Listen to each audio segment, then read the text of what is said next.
बिल्कुल, दुनिया में हमने पहले नहीं देखा है।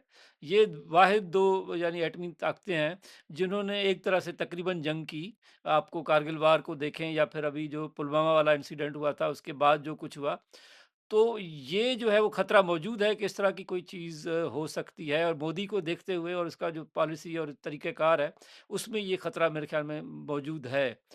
लेकिन उसमें एक और भी बात है, दूसरा जो उन्होंने जो काम किया है अभी ये इंडस वाटर ट्रीटी को मुअत्तल करने का, उसको अबेयंस में डालने का, ये जो है वो हो सकता है उससे अगर वो खुश कर जाएँ अपने लोगों को कि देखें हमने कुछ कर दिया है और अब ये काफ़ी है।